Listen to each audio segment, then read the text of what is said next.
السلام علیکم دوستو آپ نے اکثر ٹی وی اور تصاویر میں دیو قامت انسان دیکھے ہوں گے جو لمبی چوڑی جسامت کے ساتھ ساتھ بھرپور قوت کے مالک بھی ہوتے ہیں۔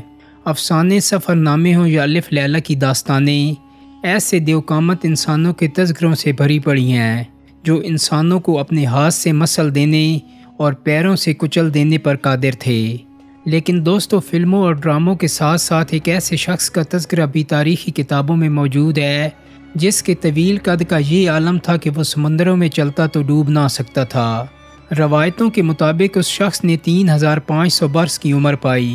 اس نے حضرت آدم علیہ السلام سے لے کر حضرت موسیٰ علیہ السلام تک کے ادوار دیکھے، جبکہ اسی شخص سے متعلق یہ بھی کہا جاتا ہے کہ یہ طوفان نوح کے وقت حضرت نوح علیہ السلام کی کشتی میں سوار نہ ہوا۔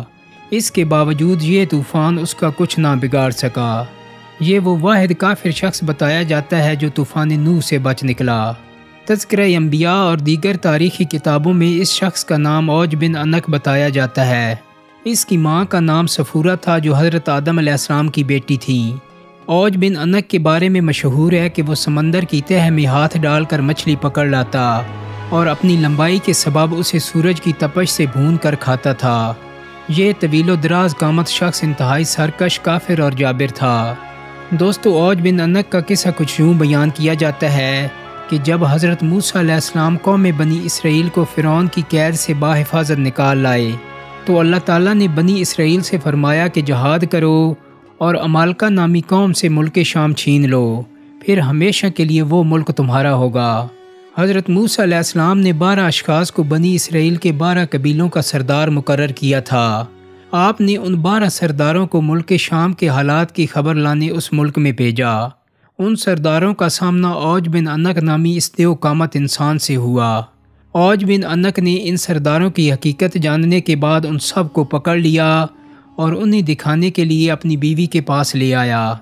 اوج نے اپنی بیوی سے کہا کہ دیکھو یہ سب میرے ساتھ لڑنے کو آئے ہیں۔ یہ کہہ کر زمین پر رکھ کر اس نے چاہا کہ انہیں چیونٹی کی طرح پیر سے مسل دے، لیکن اس کی بیوی نے ان سب سرداروں کی جان بخشی کروائی۔ یہ تمام سردار اس قوم کی کثرت اور قوت دیکھ کر بہت زیادہ ڈر گئے۔ انہوں نے اپنی قوم میں واپس آ کر حضرت موسیٰ علیہ السلام سے وہاں کا حال بیان کیا اور یہ بھی بتایا کہ وہاں کے پھل بھی بہت بڑے بڑے ہیں۔ انار کا صرف ایک دانہ ایک آدمی کا پیٹ بھرنے کے لیے کافی ہے۔ اس پر حضرت موسیٰ علیہ السلام نے ان تمام سرداروں سے کہا کہ تم قوم کے پاس ملک شام کی خوبیاں بیان کرنا اور دشمن کی طاقت و قوت کو بیان نہ کرنا، لیکن پیغمبر خدا کے اس حکم پر صرف 2 افراد یعنی یوشع بن نون اور کالوت بن قتادہ ہی قائم رہ سکے۔ باقی تمام سرداروں نے ملک شام میں بسنے والے افراد کی طاقت و قوت کا حال قوم بنی اسرائیل کو سنا دیا، جس پر بنی اسرائیل نے چاہا کہ وہ جہاد میں نہ جائیں۔ حضرت موسیٰ علیہ السلام نے انہیں سمجھایا کہ اے لوگو تم مت گھبراؤ کہ میرے ساتھ اللہ تعالیٰ نے وعدہ نصرت فرمایا ہے کہ میں تمہیں ان کافروں پر فتح دوں گا۔ دوسری طرف بنی اسرائیل نے حضرت موسیٰ علیہ السلام سے کہا، اے موسیٰ وہاں بے شک ایک زبردست قوم ہے، ہم وہاں ہرگز نہیں جائیں گے یہاں تک کہ وہ وہاں سے نکل جائیں۔ یوشع بن نون اور کالوت بن قتادہ نے بھی اپنی قوم کو ترغیب دی کہ وہ اللہ پر یقین رکھیں اور حملہ کریں۔ اس پر وہ کہنے لگے کہ اے موسیٰ تو اور تیرا رب دونوں جا کر ان سے لڑو، ہم تو یہیں بیٹھے رہیں گے۔ دوستو پس اللہ تعالیٰ نے قوم بنی اسرائیل کی اس نافرمانی کے سبب 40 سال تک ملک شام کی سرزمین ان پر حرام کر دی اور یہ قوم جنگلوں میں پھرتی رہی۔ روایتوں کے مطابق اپنی قوم کی نافرمانی کے بعد حضرت موسیٰ علیہ السلام خود ہی اوج بن عنق کے خاتمے کے لیے روانہ ہوئے۔ جب اوج بن عنق نے انہیں دیکھا تو چاہا چیونٹی کی طرح پیروں سے مسل دے اور کہا کہ تو ہے قوم بنی اسرائیل کا وہ سردار جس نے فرعون کو دریائے نیل میں ڈبو دیا۔ پھر اس نے حضرت موسیٰ علیہ السلام پر حملہ کیا۔ حضرت موسیٰ علیہ السلام نے بھی جوابی حملہ کیا اور 10 گز اوپر اچھل کر اس کے ٹخنوں پر عصا مارا۔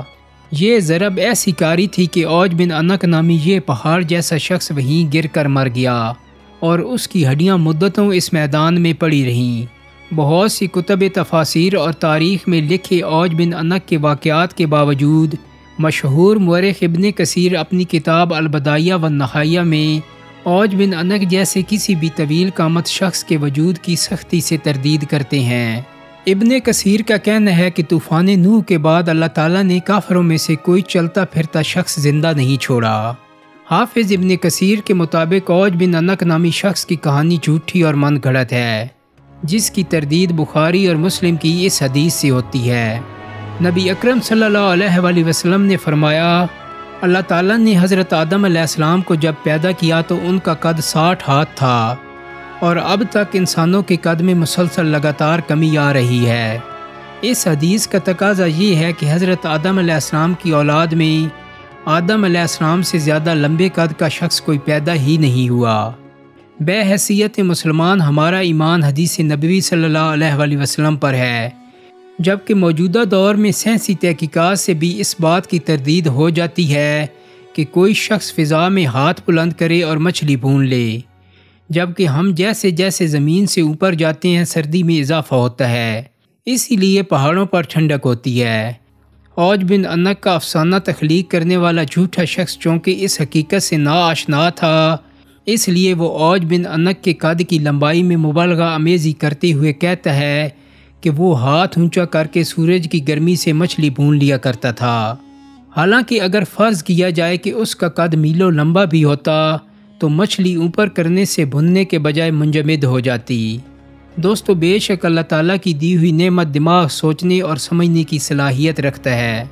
امید کرتا ہوں کہ میری آج کی ویڈیو آپ کو پسند آئی ہوگی۔ اگر ویڈیو اچھی لگی ہے تو اس کو لائک اور شیئر کر دیں۔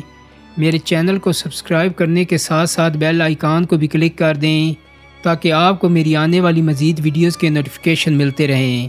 بہت جلدی ایک نئی ویڈیو کے ساتھ ملاقات ہوگی۔ اپنا بہت سارا خیال رکھیے گا۔ اللہ حافظ۔